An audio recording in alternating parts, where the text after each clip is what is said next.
गणगौर की कहानी। चैत का महीना आया। पार्वती को भाभी के उजड़ने के लिए पीहर जाना था तो महादेव जी बोले, हम भी तुम्हारे साथ चलेंगे। तो ईसर गोरादे नंदी को साथ लेकर निकले। महादेव जी नंदी पर बैठे और पार्वती जी पैदल चलने लगी तो लोग कहने लगे, देखो आदमी तो सवारी पर बैठा है और औरत को पैदल चला रहा है। महादेव जी उतर गए, पार्वती को नंदी पर बैठाया। यह देख लोग कहने लगे, देखो देखो औरत सवारी पर बैठी है और पति पैदल चल रहा है।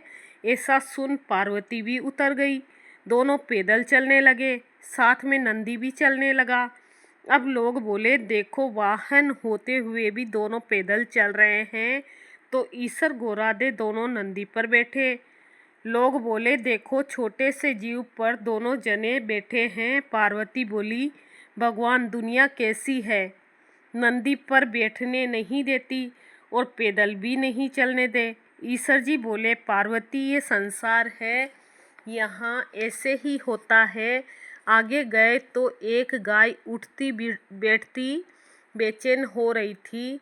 गोरादे पूछने लगी, भगवान ये गाय कष्ट में क्यों है? तो ईश्वर जी बोले, इसके बछड़ा होने वाला है।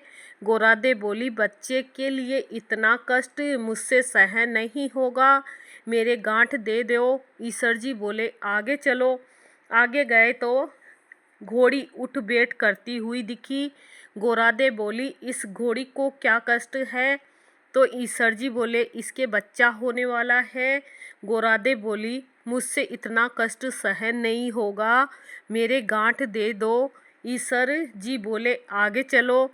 आगे गए तो राजा की नगरी में उदासी छाई थी। ढोल नगाड़े उल्टे थे। गोरादे पूछने लगी, सब यहाँ उदास क्यों है? ईश्वर जी बोले, यहाँ रानी के कंवर होने वाला है।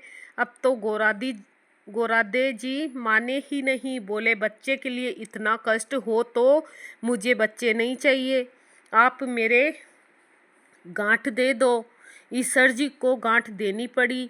ईश्वर जी ससुराल पहुँचे, पीपल के पेड़ के नीचे वास किया। गोरादे पीहर में सहेलियों में मग्न हो गई।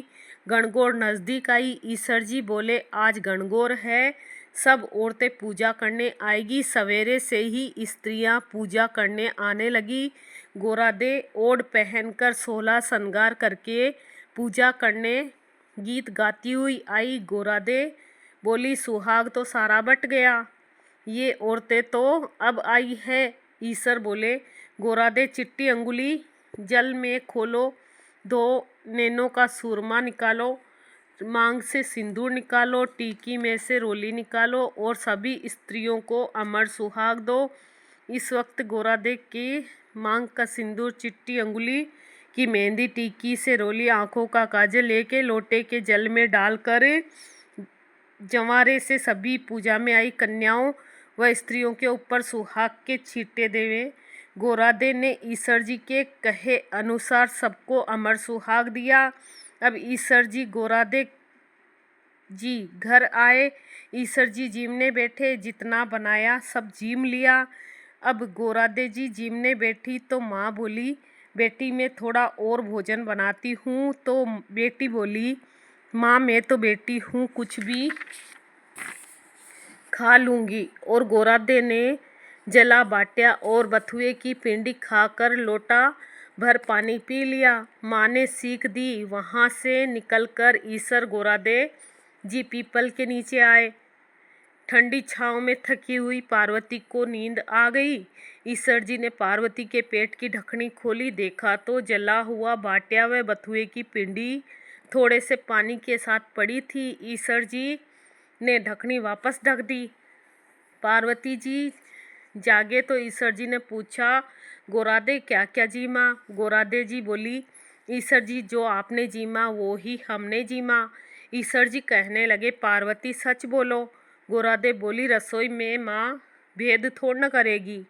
ईश्वर जी बोले, देखो गोरादे तुम्हारे पेट में जला बाट्या व बथुए की पिंडी के अलावा थोड़ा सा जल है। गोरादे बहुत नाराज हुई और बोली, देखो भगवान, आज तो आपने मेरे पेट की ढकनी खोल ली, ऐसा जगत के साथ मत करना। पीहर की बात ससुराल में और ससुराल की बात पीहर में नहीं कहनी चाहिए।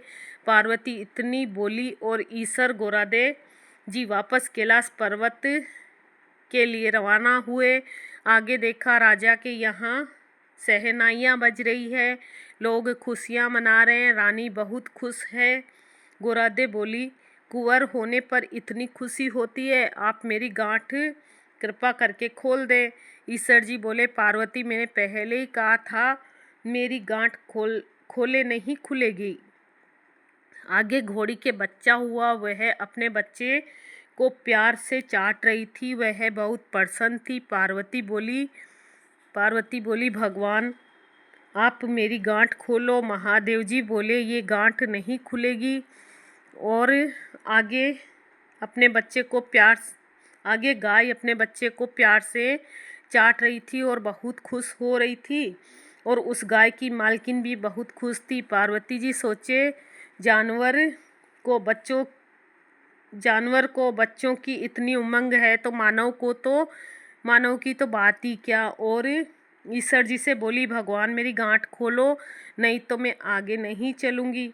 पर ईसर जी बोले अब कुछ नहीं हो सकता। थोड़े दिन बीते, पार्वती जी ने अपने मेल का पिंड बनाया और उसमें प्राण फूके। उस बालक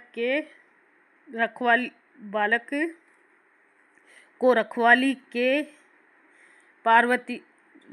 रख के पार्वती जी स्नान करने गई। भगवान आए, बालक ने उनको अंदर नहीं जाने दिया तो भगवान ने पूछा कि तू कौन है। बालक बोला मैं पार्वती पुत्र हूँ। भगवान सोचे ये पुत्र कहाँ से आया और त्रिशूल से उस बालक का गला काट दिया। माँ पार्वती आई, देखा, बोली भगवान मेरे पुत्र को वापस जीवित करो। तो शिवजी ने गणों को भेजा कि कोई स्त्री अपने पुत्र से विमुख होकर पीठ देकर सो रही हो उस बच्चे का सिर काट कर ले आओ। गण सभी जगह घूमते घूमते जंगल में पहुँचे। वहाँ एक हाथीनी अपने बच्चे से विमुख होकर सो रही थी। गण उसका सिर काट लाए। भगवान ने उस सिर को बालक के शरीर पर जोड़ दिया और अमृत का छींटा दिया और बोले दुनिया में सबसे पहले गौरी पुत्र गणेश की पूजा होगी, बाद में दूसरे देवता की पूजा होगी। खोटी की खरी, अधूरी की पूरी। हे गणगौर माता हम सबको अमर सुहाग देना, खूब खुश रखना, बढ़िया रखना। गणगौर माता की।